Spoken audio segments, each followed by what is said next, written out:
Olá, nerds, geeks e afins! Estamos todos aqui, unidos, no quinto episódio da série A Roda do Tempo, exibido na Amazon Prime. Pois bem, pessoal, e começamos então a segunda metade aqui da primeira temporada da série. E vamos combinar uma coisa, né? Eu já tô com a sensação que é muito pouco. O que é muito pouco? A temporada de apenas 8 episódios. Realmente, podia ser muito mais, né? Principalmente se a gente leva em consideração o tamanho desse tijolo que é o primeiro volume dessa série de 14 livros, né? Caramba, 800 páginas e vocês conseguiram condensar em apenas 8 episódios? É sério isso? Vocês talvez não tenham, digamos, cortado demais? A gente fica com essa sensação, né?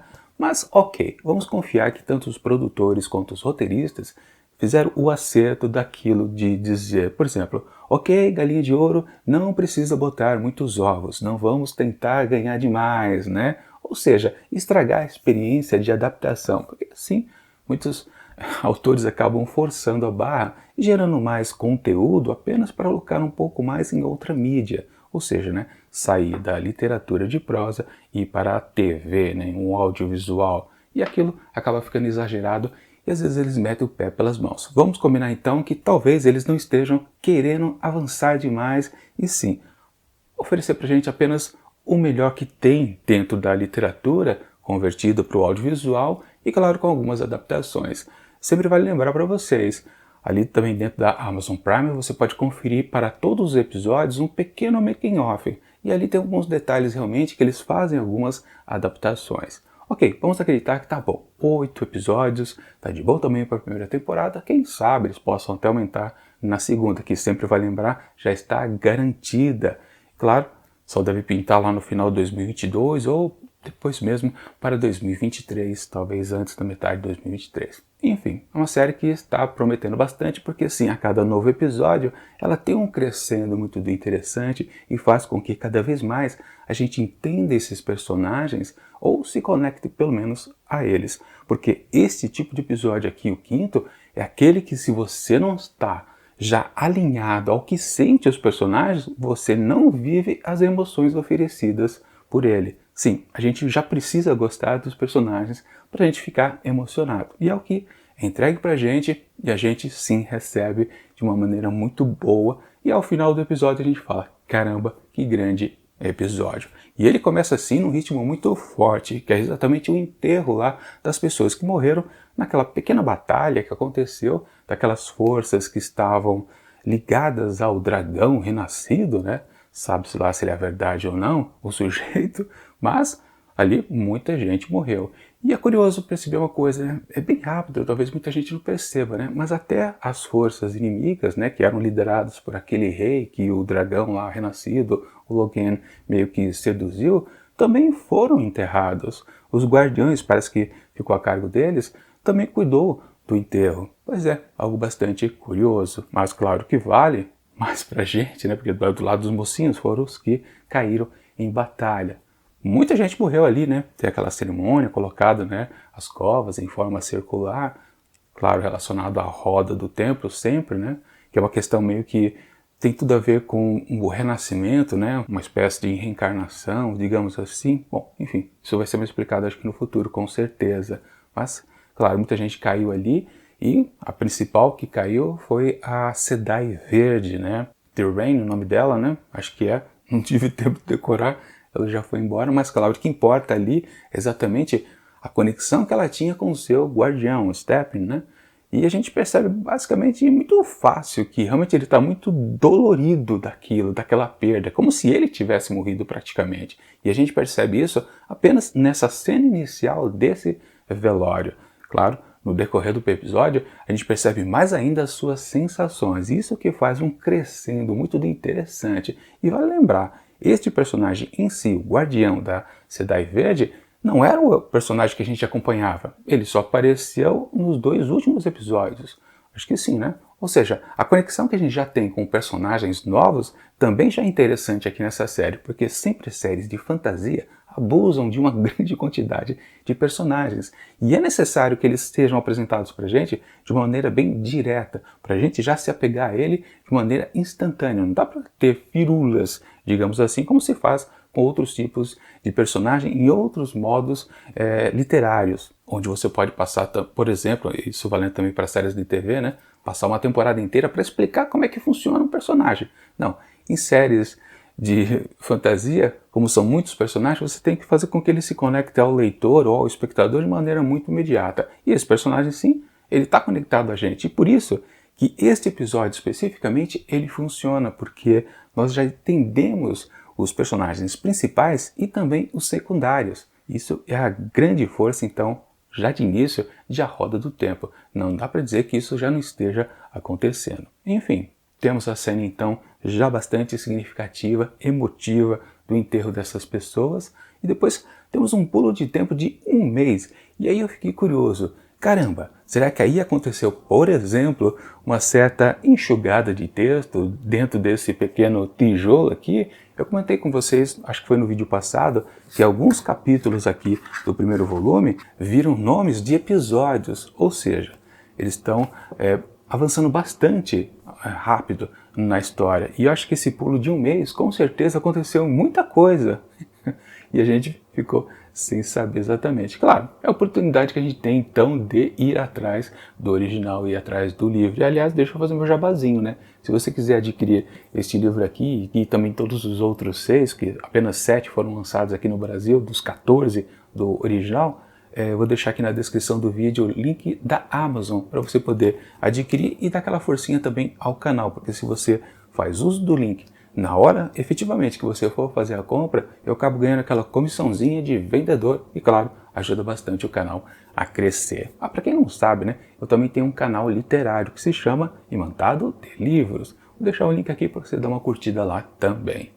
Bom, voltando aqui ao episódio, sim, ele dá esse pulo de tempo, talvez a gente tenha perdido bastante coisa interessante que a gente pode achar aqui no original, mas talvez não tenha problema, porque eles conseguem, na adaptação, tirar de um lugar e colocar em outro. De qualquer forma, o que temos é que, depois de um mês, o pessoal está chegando, todos os 3 núcleos narrativos, chegando lá à cidade lá da Torre Branca. Acho que tem um nome a cidade, né? Mas enfim, não importa. O que vale acompanhar o que acontece de diferente para cada um desses ramos. Bom, claro, no primeiro que a gente já estava acompanhando, que é exatamente do avanço lá do grupo das Aes Sedais, que elas estavam em 8, né? Ou melhor, 9, né? Eram 4 vermelhas e 4 verdes. Morreu uma das verdes, a Serene, e ficou então, junto com a Azul Moraine, então um grupo também de 8 ainda. E numa curiosidade, né? Daquelas 8, só tem 7 guardiões. E aí uma coisa que eu acabei descobrindo agora, né? As vermelhas, elas não possuem guardiões. Coisa curiosa, né? As vermelhas parecem ser as mais marrudas, né? Para cada cor, aliás, na abertura da série a gente percebe que são 7 cores das Aes Sedai, né? Claro, uma coisa que ainda não foi explicado para a gente direito. Bom, de qualquer forma, né?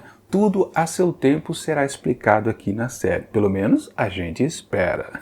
Continuando então, aliás, antes disso, né, já falou uma coisa que ficou bem exposto, que vai começar a ser mais desenvolvido e que eu achei que não teria aqui em A Roda do Tempo, que são as questões políticas. Estou muito acostumado em ver histórias de fantasia onde o fator da politicagem é bastante evidente e super explorado, né, em meio às coisas fantasiosas, né.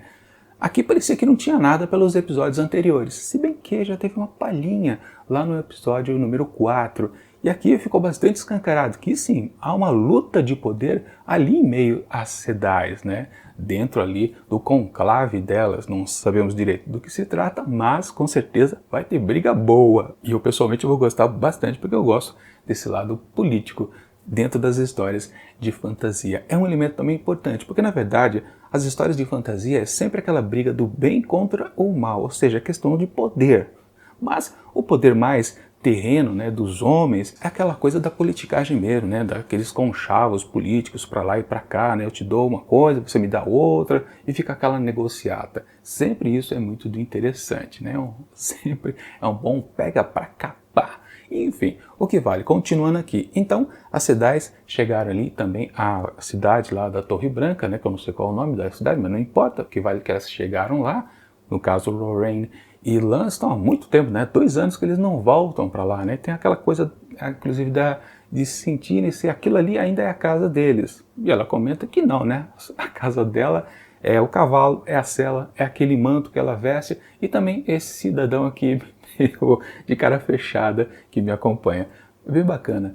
Na verdade, ali é uma exposição do que é a questão desse episódio, né? Que são as uniões e as perdas resultantes também, né? Porque quando um ente morre, né, dessa união, com certeza o outro fica completamente abalado. Tudo isso está desenvolvido aqui nesse episódio de forma bem gradual, mas que resulta num grande impacto ali no finalzinho. Enfim, mas vamos pular, deixando a sociedade de lado durante um tempinho e vamos lá para os outros dois grupos narrativos, como por exemplo o Randy e o Matt, que continuam sozinhos nessa sua viagem de um mês, porque lá o Menestrel não reapareceu, mas com certeza acho que ele vai, porque me parece que ele é um personagem que é importante na roda do tempo. Enfim, o que vale é que eles continuam sozinhos, mas também chegaram ali perto de a Torre Branca, né? Mas eles não se dirigem imediatamente para lá, eles ficam naquelas de ficar meio que sondando o terreno que eles vão pisar, né? Porque os dois, claro,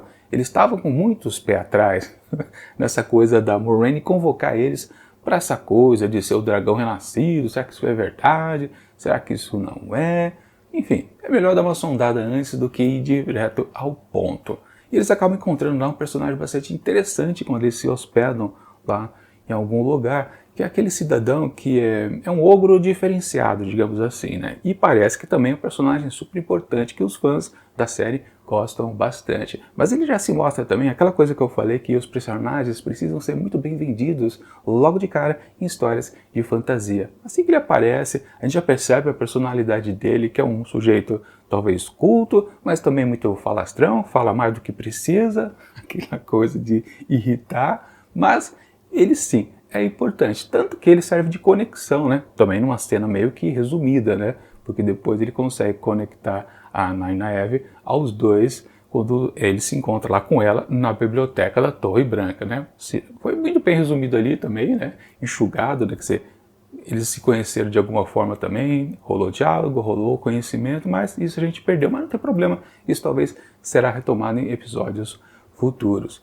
O que vale que sim, ali na questão dos dois, de Randy e Matt, ali na cidade, eles têm um contato exatamente com o que as Sedais fazem com os dragões, sejam os verdadeiros ou os falsos, né? Aquela coisa de tentar impor aquela ordem, digamos assim, feminina em cima dos homens. E os dois se sentem muito desconfortáveis quanto a isso, principalmente o Randy, né? Já que o Matt está na vibe mais pessoal dele, dele saber que ele talvez já comece a canalizar a questão ali do poder único, mas, né, no fundo encontra o mesmo união das coisas, né? Ou seja, se ele está se manifestando que ele pode sim enlouquecer igualzinho ao Logan, então não vai dar certo, né? E ele até bate uma certa promessa com um amigo, né? Se eu manifestar o poder aqui, dê um jeito de me eliminar. E eu acho que o Randy não concorda muito com isso, né? Se bem que ele pergunta, você também faria o mesmo comigo? Do que ele ouve a resposta, com certeza. Eu acho que não, né? Se ele for o Randy, o verdadeiro dragão renascido, né? Não vai prestar, né? Amigos vão se bater. Mas naquela, o que está acontecendo com o Matt, com certeza não é a canalização do poder único, né? É outra coisa, acho que tem a ver com aquelas coisas que aconteceram na cidade amaldiçoada. Seja por causa daquela adaga que ele achou lá ou não, né? Vamos descobrir depois. Mas que ele está ficando meio enlouquecido também, está. Mas sim, deve ser por outro motivo, com certeza. Na verdade, na parte deles, não foi lá muito desenvolvido, né? Acho que teve mais destaque, assim, de fato, a aparição desse novo personagem, né? Que parece que é importante para a história, mas não foi lá grande coisa mesmo não. Agora do outro ramo, que é exatamente as aventuras de Gwen e Perrin, aí sim teve coisa boa também e interessante. Porque eles estavam lá seguindo ainda com um grupo de, que a gente chama de ciganos, mas tem um nome dentro da série. Enfim, o que vale é que eles estavam seguindo e também chegaram lá na beirada da Torre Branca, da cidade. Só que aí tiveram um pequeno perrengue, né? Porque eles foram pegos pelos mantos brancos, aqueles cidadãos muito dos malvados, que querem também pegar justamente esses tais dragões renascidos. Só que aquele cara lá que é o mais... como é que ele chama? É o questionador, né? Que foi o que demonstrou ser o mais maléfico, inclusive foi ele que pegou aquela Sedai amarela e cortou as mãos dela para não manifestar, canalizar o poder. Depois ele mesmo comenta, né? Não, teve uma outra Sedai que diz que não precisa nem cortar a mão. Então por que ele cortou? Enfim, mas claro, ele gosta de torturar, né? E aí essa parte é boa por causa disso, né? Porque ele começa a fazer exatamente com o Perrin uma tortura. E naquela coisa que ele coloca para os dois, né? Ó, escolham aí qual que vai viver. Eu deixo um vivo e deixo o outro morto. Vocês escolhem. Se Gwen não manifestar, não canalizar, eu deixo o Perrin vivo. Agora, se você canalizar, eu te mato. Não, peraí. Acho que eu confundi. Se ela canalizar o poder, ou seja, demonstrar que tem ele, mata ela e deixo o Perrin vivo. E se for o contrário, se ela não manifestar nada, então o Perrin que morre e ela fica viva. Ou seja, não dá certo de nenhum modo para os amigos em si, mas para o sádico ali, para o vilão, de boa, tá bacana.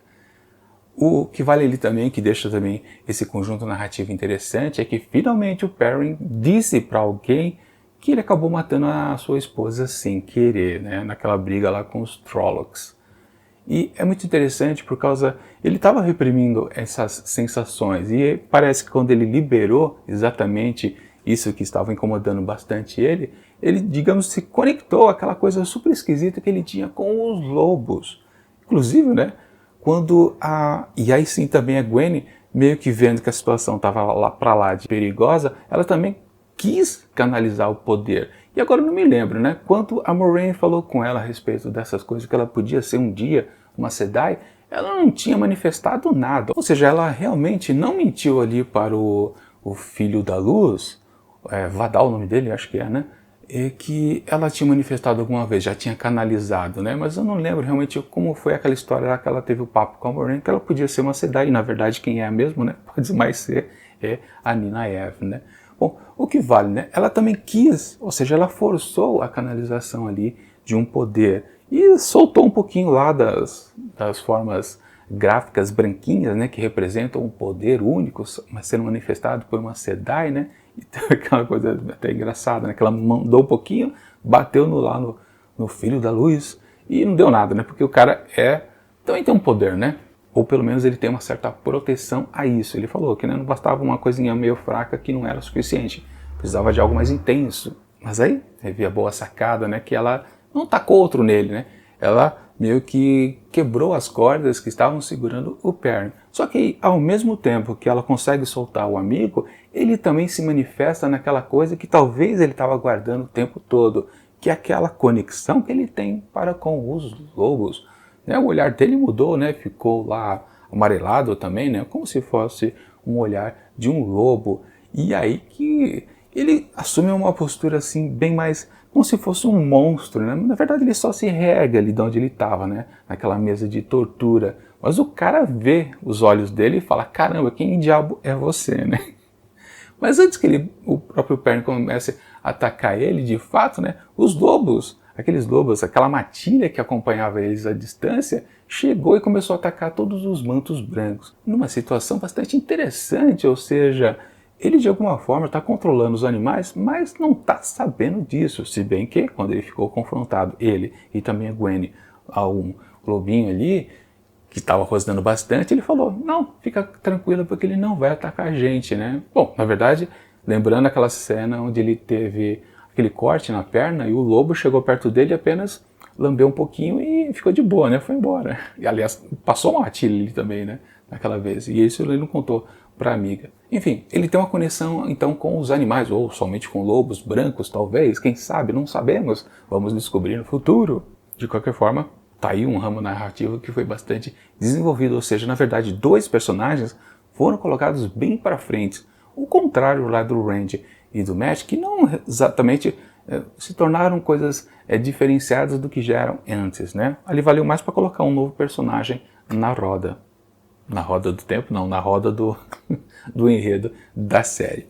Enfim, aí voltando para as Sedais, que foi a parte, claro, que tinha a ver com a temática aqui do episódio, que é a questão da união e da perda. E vimos o desenvolvimento daqueles sentimentos ali internos do guardião, da Sedai que faleceu. Ele não conseguia mais administrar aquela grande perda, porque realmente ele estava completamente conectado a ela. E havia aquela proposta de ele se unir à Sedai Verde, a Alana, que já possui 2 guardiões, né? E parece que é isso, né? As Sedais Verdes podem se unir a outros guardiões, assim como as vermelhas não podem. É um detalhe que eu não sabia, não tinha reparado, né? As vermelhas não têm guardião, né? Meio porque parece que a maioria das vermelhas não gosta de homem. Olha que coisa, que bacana, né? Não suporta, né? Porque, claro, aquele esquema considera que todos os homens subjugam as mulheres. Então elas sempre, como são poderosas por causa da conexão com o poder único, elas não querem nem ter contato com os homens, por isso que não tem guardiões. Mas parece que alguma vermelha talvez deva ter, né? Pelo que entendi da conversa ali. De qualquer forma, né? Stephen tem essa opção de talvez se unir junto com os 2 guardiões que a Lana já possui, mas fica naquele esquema de será que ele realmente consegue se conectar a outra mulher? E é que tem a coisa, né? Realmente, rola uma simbiose super interessante ali entre Guardião e Sedai, né? E no caso ele teria que se unir também aos outros 2 Guardiões, né? Ou seja, uma bela de uma salada ali, enfim. Ok. O que vale é que realmente ele não tem condição, né? E aí tem aquela coisita bem sacada ali também do enredo, né? Quando ele pede lá para Nynaeve, que ficou amiga de todos os Guardiões, pede um chazinho para ele poder adormecer. E é curioso, parece que ali realmente ele estava preocupado com a própria dor, né? E a dor que ele nem quer perder, né? Que é a única coisa que sobrou da sua relação com a Sedai Verde, que morreu a Sarene, né? Mas no fundo ele pediu aquele chazinho para adormecer o Lan, porque ele já tinha intenção, obviamente, de tirar a própria vida. Caramba, foi muito bem bolada a sequência de eventos, né? Faz com que tudo que parece que é apenas algo que tinha a ver apenas com ele, mas na verdade se conecta aos outros personagens. Muito bom mesmo aquilo. E por fim, claro, tivemos a finalização do episódio, que foi, de novo, mais outro funeral, que no começo foi lá da Sedai Verde, no final do seu guardião. Ou seja, é um ciclo narrativo muito interessante esse episódio, com que faz, de novo, que a gente sinta uma forte emoção ao final, porque a gente compreendeu todos os personagens, né? A série consegue passar para a gente rapidamente o que é cada personagem, o que ele sente em relação aos outros. E, portanto, a gente consegue, sim, ficar com as mesmas sensações que ele está sentindo e passando para a gente na tela. No caso, emoção muito forte. Caramba, se o primeiro funeral, no começo do episódio, já tinha uma certa tensão, você já ficava um pouco angustiado com o drama, a dor daqueles personagens, o do final é pior ainda, pior no sentido de melhor, né? É melhor ainda. Caramba, como é mais sofrido, mais doloroso, não tem um personagem ali que não esteja, caramba, arrasado. E a gente vai na mesma vibe, a gente sente tudo o que eles estão sentindo, aquela dor profunda da perda daquele guardião, né? Naquela representação muito bem que é aquela cerimônia, né? Aquele guardião, não sei, uma chefia maior, digamos assim, pede pro Lan, né? Através de você, né? Livre-nos dessa dor. Caramba, que coisa legal que foi aquilo, né? E o Lan, que é justamente aquele personagem que, como o Rain colocou, né? Muito taciturno, muito fechadão. Ele não se exprime mesmo, né? Ele sempre tem um semblante trancado, né? E aquilo ali, ele se extravasou de um jeito, caramba, que dor que aquele personagem estava sentindo. Sensacional aquela cena de fecho que se conecta completamente com a primeira e faz com que todo o desenvolvimento da temática, da união e da perda fosse muito bem desenvolvido aqui neste episódio.